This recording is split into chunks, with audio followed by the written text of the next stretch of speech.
This is Ray from Exploring Mysteries Unsolved. When researching cases, I sometimes run across cases that seem to be connected in some way or another. When this happens, I take a little extra time to do the research to make sure that they're factual and plausible. Tonight, we're talking about 3 young boys who were abducted and never found. Eugene Wade Martin, his friends knew him as Gene, was born on August 17, 1970, and was last seen August 12, 1984, between 5:30 a.m. and 6 a.m., while delivering newspapers for the Des Moines Register.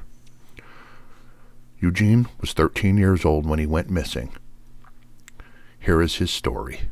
Cool Sunday morning, August 12th, 1984, 13-year-old Eugene Martin left his home at approximately 5 a.m. to deliver the Des Moines Register newspaper in West Des Moines area. He wore blue jeans, a red shirt, and a gray pullover. Eugene normally delivered the paper with his older stepbrother, but on that day he went alone. The Iowa State Fair was in town, and Eugene wanted to make extra money to go to the fair that day. Witnesses said they saw Martin talking to a clean-cut white male in his 30s sometime between 5 and 5:45 a.m. at Southwest 12th and Highland Drive. Some stated that the two appeared to be engaged in a friendly father-son sort of conversation, and the other recalled seeing the teen folding papers and talking to the man between 5:45 and 6:05. Between 6:10 and 6:15, Eugene's bag was found on the ground outside of Des Moines, with 10 folded papers inside, when customers called to report not receiving their morning paper. The manager went out, found the bag, and delivered the paper. At approximately 8:40 a.m., the search for Eugene began. He was not been seen since. Federal agents said at the time there might be a defined connection to the disappearance of another Des Moines paper carrier, 12-year-old Johnny Gosch, who disappeared 2 years earlier on September 5, 1982, and described the suspect as a loner. Authorities said they were treating the Martin case as a kidnapping and had issued a nationwide bulletin for a man described as between 30 to 40 years old, 5 feet 9 inches tall, clean-shaven, and with a medium build. Agents in charge of the Nebraska Field Office in August of 1994 said some useful information has been gained from the witnesses. None of it panned out, however, and neither boy has ever been found. Here is the July 2010 interview with Eugene's aunt, Jeannie McDowell, talking about the case. The newspaper accounts have yellowed over the years, but the disappearance remains fresh in the minds of Eugene Martin's family and the officer who worked the case. Sadly, it's a cold case investigators fear may never be solved. What happened to 13-year-old Eugene Martin more than 2 decades ago? At the time, the case drew national attention. Today, the answers are as hard to come by as they were then. Channel 13's Erin Brilbeck has the story. Like you've been pushed off the roof of a house.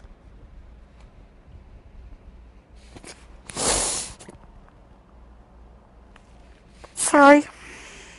26 years have passed, but time can't ease Jeannie McDowell's pain. Her nephew, Eugene Martin, disappeared without a trace on August 12, 1984, while delivering Sunday papers. All police found was a bag and several folded-up newspapers. He was a 13-year-old boy, teenager. He was trying to make a little money because the fair was in town, the state fair. Martin's disappearance came just 2 years after another paperboy, 12-year-old Johnny Gosch, disappeared under very similar circumstances. In both cases, police never turned up a solid clue. McDowell believes the cases are connected, although she shudders when she thinks about what the teens might have gone through. She won't say it out loud, but investigators believe the teens may have been forced into the child sex trade. She does not believe Eugene is still alive. I hope that he died instantly. I hope he didn't suffer much. Do you think he's dead? I think he's dead. Family and friends scoured the South Side neighborhood where Eugene disappeared but didn't find a trace.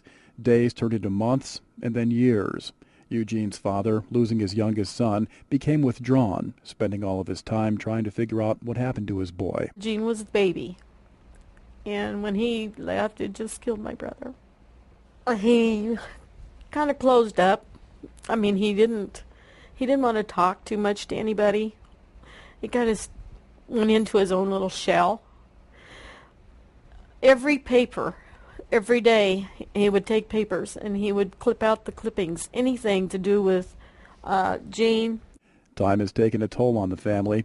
Gene's mother died, never knowing what happened to her son, and his father is in the final stages of Alzheimer's disease. Cancer is slowly eating away at his body.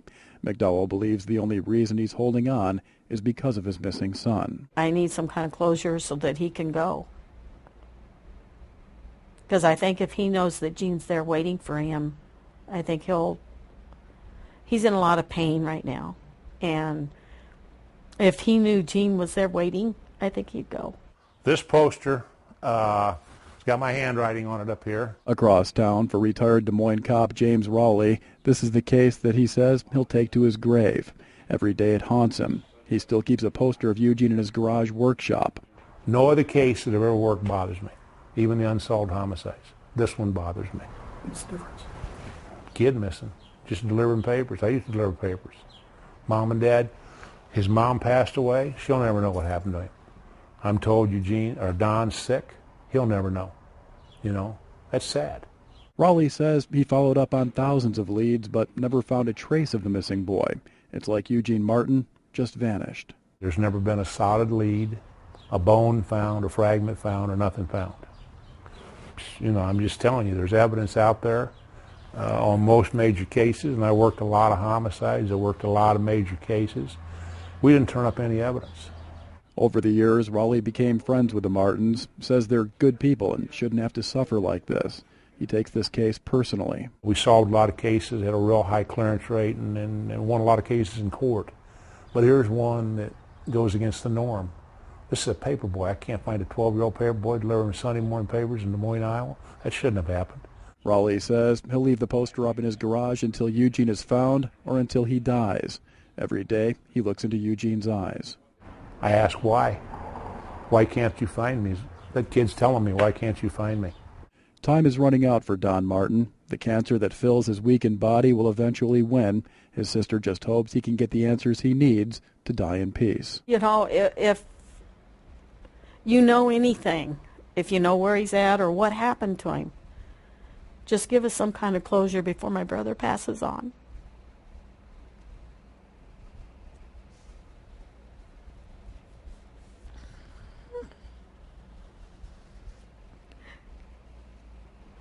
We just need to know. That was our Aaron Brilbeck reporting. Now, because of budget cuts, Des Moines police are not able to work on any cold case.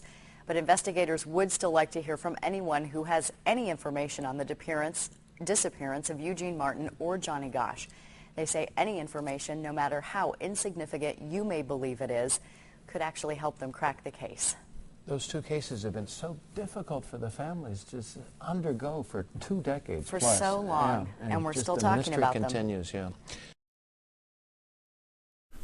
5 months after the Who TV interview, Donald Martin succumbed to his complications from colon cancer and Alzheimer's disease and passed away on December 27, 2010, with never knowing whatever happened to his son.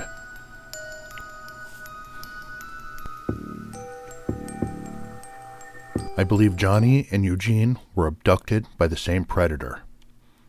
The circumstances seem to match almost perfectly. Here's a list of similarities I've identified.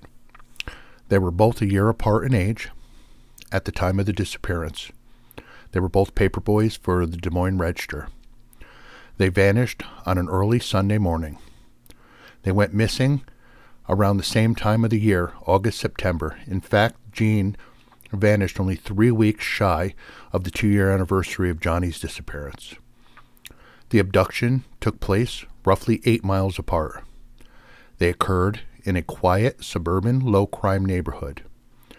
Johnny's wagon and Gene's bag were both undelivered papers were found abandoned on the street corner. There were no signs of a struggle at either scene.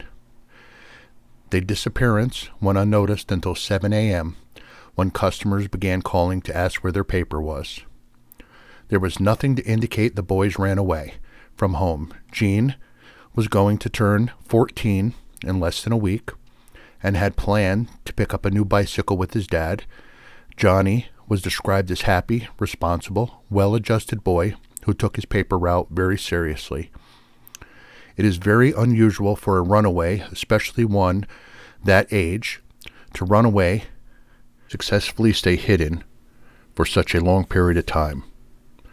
There has been no verified signs of life since the day they vanished, no activity on their Social Security number, no indication that either boy tried to get a job or buy a car or anything. Neither boy has ever been found.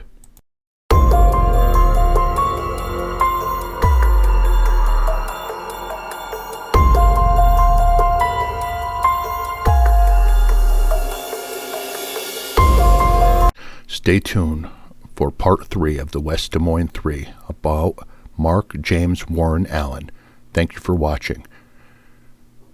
I hope you enjoyed my video. You like my video? If you answered yes, then hit the share button. And don't forget to subscribe for more creepy and unexplained mysteries. Oh, don't forget, I upload a new video every day.